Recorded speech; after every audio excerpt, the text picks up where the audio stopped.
In the 1960s, two of the most powerful men in the world were the President of the United States of America and the Prime Minister and Communist Party leader of the Soviet Union.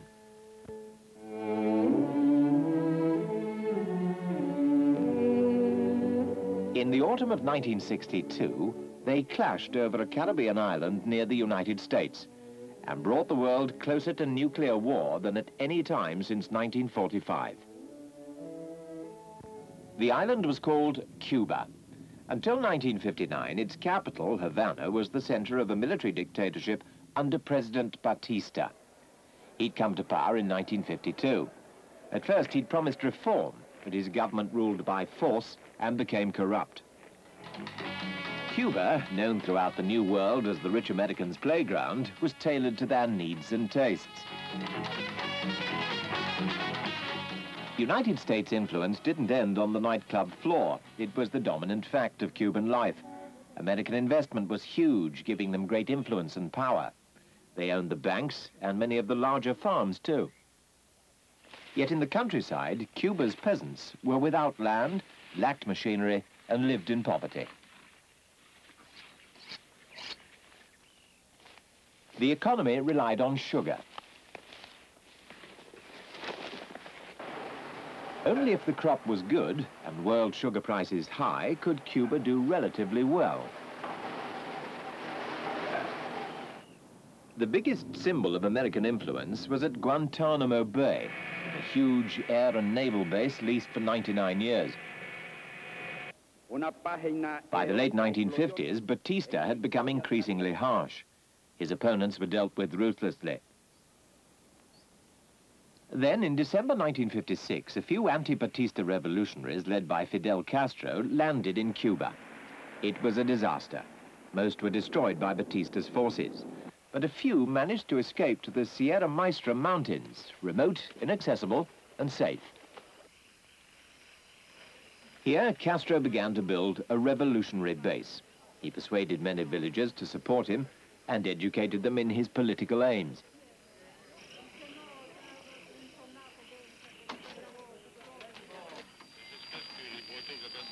His guerrillas improved their skills, and his support grew.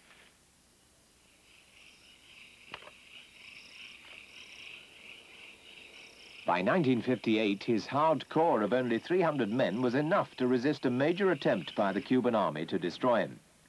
After this, Batista's defeat was only a matter of time. It came in January 1959. Castro's victory procession in Havana must have seemed like a fairy tale come true. Batista's army and government had been overthrown within 2 years.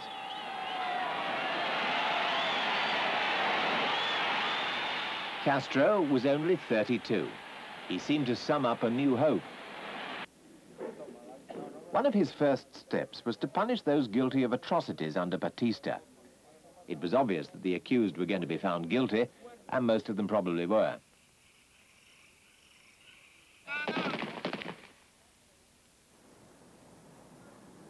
Castro also looked forward to economic independence and demanded the end of foreign exploitation.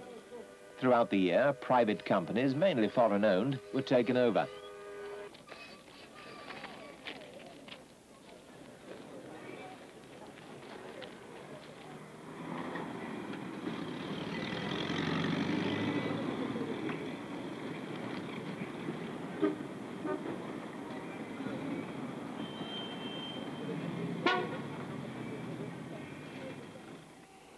As nationalization of these companies increased, so Americans were advised by their embassy to leave.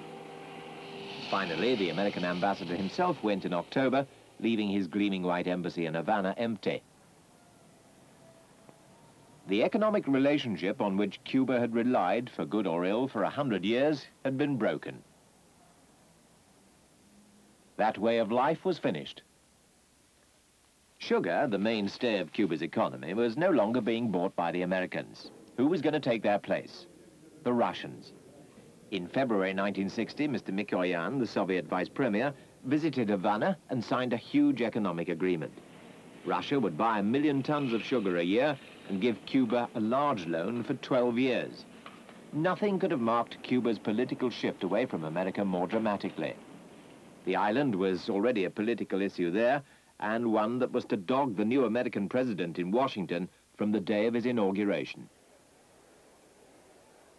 You, John Fitzgerald Kennedy, do solemnly swear.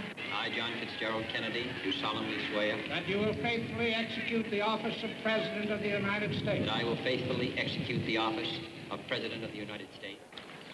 John Kennedy came from a large, rich Boston Irish family. His childhood had been happy, privileged, and secure.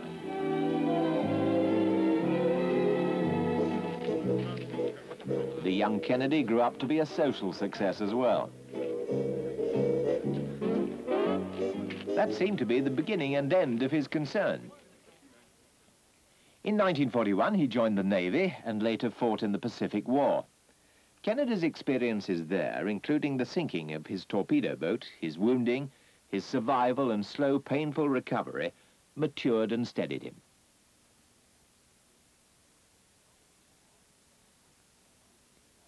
After the war, in 1946, he went into politics in his home state of Massachusetts and was elected to Congress the following year.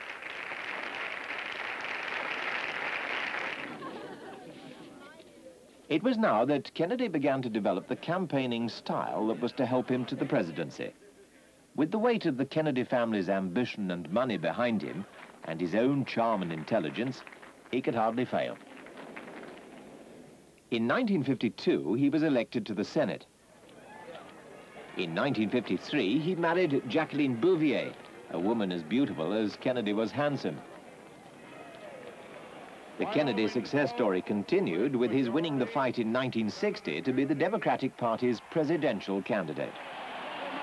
Your nominee and the next President of the United States, John F. Kennedy. The battle for the presidency was tough and close, but in January 1961, Kennedy became the 35th American president. Every nation knows, whether it wishes us well or ill, that we shall pay any price, bear any burden, meet any hardship, support any friend, oppose any foe, to assure the survival and the success of liberty.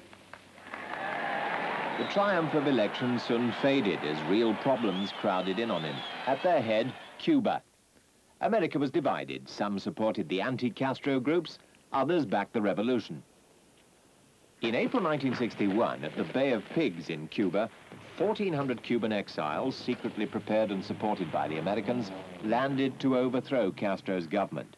The invasion lasted just 3 days and was a total failure. Yet Kennedy defiantly took responsibility for it, even tried to justify it. I have emphasized before that this was a struggle of Cuban patriots against a Cuban dictator. While we could not be expected to hide our sympathies, we made it repeatedly clear that the armed forces of this country would not intervene in any way. But let the record show that our restraint is not inexhaustible. But not only in Cuba was the Bay of Pigs seen as a disastrous start for the new young president. He just had his first test of taking a difficult decision and got it totally wrong. The lesson was noted around the world. It was still remembered in Vienna less than 2 months later when President Kennedy and the Soviet leader Prime Minister Khrushchev met for their first talks.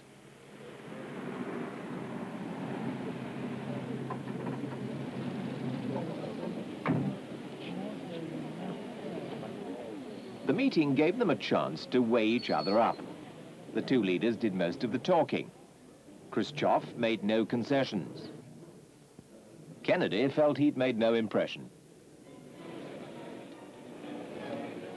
Some believe that at Vienna, Khrushchev, then at the height of his power and prestige, decided that Kennedy was a young man who could be pushed around, especially by him. Nikita Khrushchev had risen to supreme power from poverty. His family lived in the Donetsk basin in the Ukraine, where his father worked in the coal mines. Conditions were immensely hard. Khrushchev went into this factory at 15 as an apprentice engineer. He became politically active and took part in strikes, losing his job. During the 1917 October Revolution, he organized workers' militia known as the Red Guards. In 1918, he joined the Communist Party, becoming a junior commissar in the army. By 1925, he was a district party secretary. In 1934, he was elected to the Soviet Central Committee. As leader of the Moscow City Party, he was responsible for the construction of Stalin's prestige Moscow Underground. Its successful completion confirmed Khrushchev's ability to organize and drive others, as well as Stalin's regard for him. But his big test came at Stalingrad during the Second World War. With defeat imminent, Khrushchev was politically responsible for the besieged city, maintaining supplies, keeping the factories going, and helping to organize its successful defense. At Stalin's 70th birthday celebrations, Khrushchev was already in the highest ranks of Soviet power. He was now well placed to take part in the struggle to succeed Stalin. In fact, after Stalin's death, Khrushchev was just one of the group that took power, but he managed to outmaneuver most of his rivals and visited China's Mao Zedong as one of Russia's 2 leaders.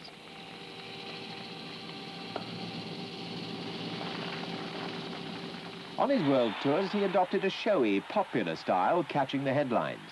Though he was part of a 2-man team, he was the one people watched.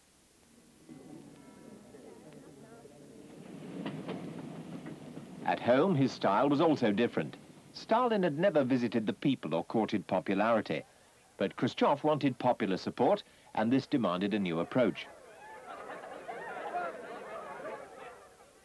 In 1956, he made his boldest move yet. He attacked Stalin's rule and revealed some of the crimes committed during those years. At the same time, he preached peaceful coexistence with the West. He set out to challenge American world domination. In 1957, the launching of the first space satellite, the Sputnik, put the Soviet Union dramatically ahead in the race with the United States to conquer space. In September '59, he became the first Soviet leader ever to visit America. On behalf of the government and of the people of America, I express the hope that you and they will find your stay among us interesting and useful. It was designed to convince Americans that the Soviet Union wished to live in peace with the United States. It was all very friendly. But the Americans continued to send their U-2 planes on secret photographic missions over the Soviet Union. In 1960, the Russians shot one down and put its pilot on trial. The effects were disastrous. In Paris, Khrushchev, angered at what he regarded as American treachery, walked out of the carefully prepared summit conference of world leaders. At a stormy news conference, he denounced the Americans and their allies. World tension seemed dangerously high. Things were no better at the United Nations 3 months later.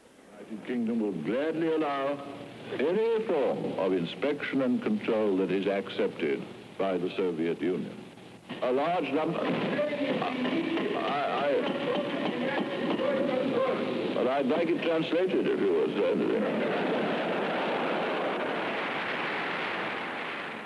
So this was the 65-year-old man who in June 1961 met the 44-year-old American president in Vienna. Kennedy didn't underrate him. On his return to the United States, he immediately ordered an expansion of America's armed forces at home and abroad.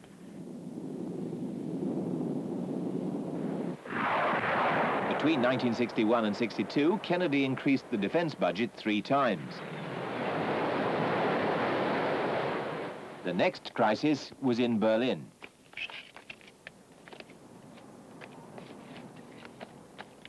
To stop their people fleeing to the west, the East Germans built a wall in August 1961, dividing the city. They did this with Russian support. Kennedy accused the Soviet Union of playing a dangerous game. The world is not deceived by the communist attempt to label Berlin as a hotbed of war. There is peace in Berlin today. The source of world trouble and tension is Moscow, not Berlin. And if war begins, it will have begun in Moscow and not Berlin. But the threat to peace was to come even closer. Cuba's Fidel Castro relied on Khrushchev more and more for military and economic aid. The question was, what kind of weapons were the Russians supplying? In August 1962, an American U-2 was sent over Cuba. Its cameras revealed that Soviet rockets and nuclear bombers had been installed on the island. There were two kinds of rockets, medium range and intermediate range. If they were fired, they could reach places in North America as far apart as Los Angeles in the west and Washington in the east. Winnipeg, Chicago, New York were all within range. And in South America, Brazil. What should Kennedy do? For nearly a week, he consulted his advisors. There was total agreement that the missile sites should not be tolerated. They were a threat to American security. The problem was how to deal with them. Some believed they should be attacked and bombed. Others suggested blockading Cuba to prevent more Russian supplies reaching the island. Kennedy finally decided that this was the best course. The American Navy was to blockade or quarantine Cuba, and the Russians told to remove their missiles and bombers. I call upon Chairman Khrushchev to halt and eliminate this clandestine, reckless, and provocative threat to world peace and to stable relations between our two nations. I call upon him further to abandon this course of world domination and to join in an historic effort to end the perilous arms race and to transform the history of man. He has an opportunity now to move the world back from the abyss of destruction. The American representative confronted the Russians at the United Nations. Let me ask you one simple question. Do you, Ambassador Zorin, deny that the USSR has placed and is placing medium and intermediate range missiles and sites in Cuba? Yes or no? Don't wait for the translation, yes or no? Я не нахожусь в американском суде, и поэтому не хочу отвечать на вопрос, который задается в прокурорском плане. Put to me in the fashion in which a prosecutor does. In due course, sir, you will have your reply. You're in a court of world opinion right now, and you can answer yes or no. You have denied that they exist. I want to know if I've understood you correctly. I should like Продолжайте вашу речь, господин Стивенсон. Sir, would you please continue your statement? You will have your answer in due course. Stevenson, would you continue your statement, please? You will receive the answer in due course. I'm prepared to wait for my answer until hell freezes over, if that's your decision. While the public debate went on, the American and Russian leaders kept in contact. Khrushchev, in a letter received the next day, accused Kennedy of threatening him and the Soviet Union with the blockade, and he was not going to observe it. The United States, he said, was pushing mankind to the abyss of a worldwide nuclear war.